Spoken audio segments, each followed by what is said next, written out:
Last time we talked about why characters sing in musicals. Today we're going to go one step further. Because once you accept that a character needs to sing, the next question becomes far more important. What makes a song actually work in musical theatre? And the answer might surprise you. It's not about melody. It's not about vocal range. It's not even about whether the song is good. A song works when it changes something.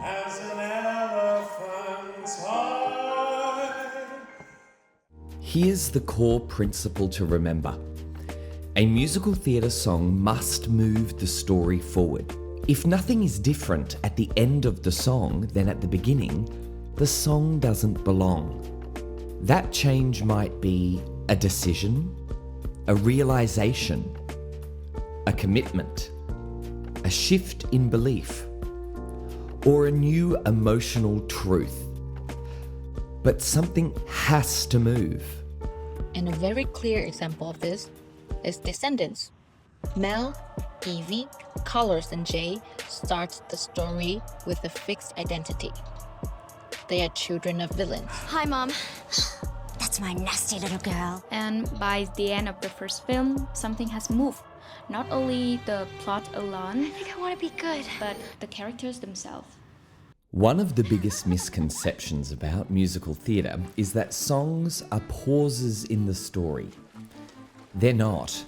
They're engines. A well-written song doesn't stop the action. It is the action. The character is actively trying to get something. Clarity, courage, love, control, escape. The song is them pursuing that in real time. Take If Only from Descendants. Nothing stops during this song, it accelerates.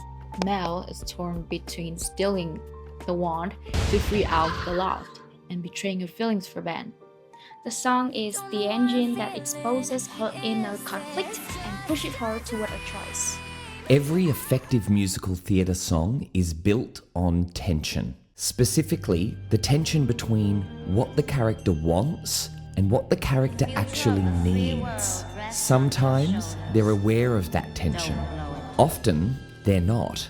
The song becomes the space where those two forces collide.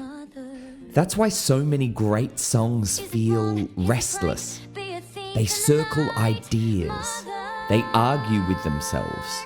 They build, retreat, and then build again. The character is working something out, with us listening.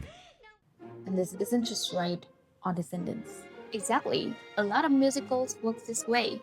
And it's always about what the characters want. And what they actually need. You'll see it in Wicked. In Frozen, different stories, same tension. Here's a practical test. Ask yourself, who is this character at the start of the song? How do you know that? And who are they at the end? Because I'm listening to my heart. If the answer is the same person, the song probably isn't doing its job. They don't have to succeed. They don't have to get what they want. But they must arrive somewhere new. Not our parents. That's dramatic songwriting. Wicked offers a very clear example of this. If you look at Elphaba and Glinda at Wicked Part 1 and then at Forgood Part 2, the difference is unmistakable. In the first part, their relationship is shaped by conflict, resistance, and misunderstanding. In Forgood, that tension gives way to recognition and acceptance. They may not achieve everything they hope for, But they arrive as different people. and the transformation is what makes the song sound dramatically. You might notice that musical theatre songs often repeat ideas. That's not a flaw, it's a feature. Repetition allows us to hear obsession, resistance, longing, denial. Each repeat isn't the same. It's charged with what's just been discovered. The lyric stays familiar, the meaning shifts. This is why repetition in music theater matters. When a line returns, it isn't repeating the same moment. It's carrying what the characters just scored. You can hear this clearly in Wicked. The lyric may stay familiar, but the meaning doesn't. The words sound the same, But the character isn't. Here's another crucial distinction. A song driven only by emotion can feel indulgent. A song driven only by intention can feel mechanical. What makes a song work is emotion with purpose. The character isn't just feeling something. They're trying to do something with that feeling. Convince, escape, decide, hold on, let go. That's why musical theatre songs feel so active, even when they're still. When a song feels skippable, it's rarely because of the music. It's because the song isn't necessary. If you can remove the song and nothing in the story collapses, the song was decorative, not dramatic. Strong musical theatre songs are unavoidable. They feel like the only possible way forward.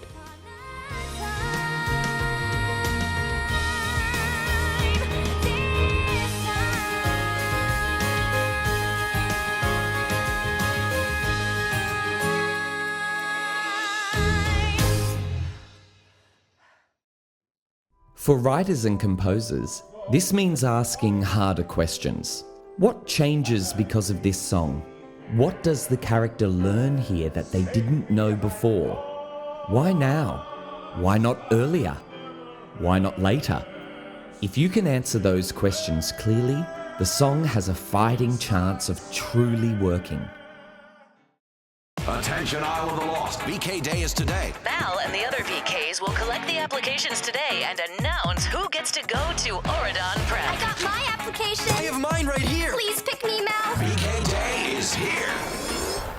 Descendants 3 is a strong example of this way of thinking. When Mel returned to the Isle, the question isn't personal anymore. She wants to give the children of the Isle a chance at a random, but that child risks turning order into chaos. Stop the car. He's trying to escape. I am a god!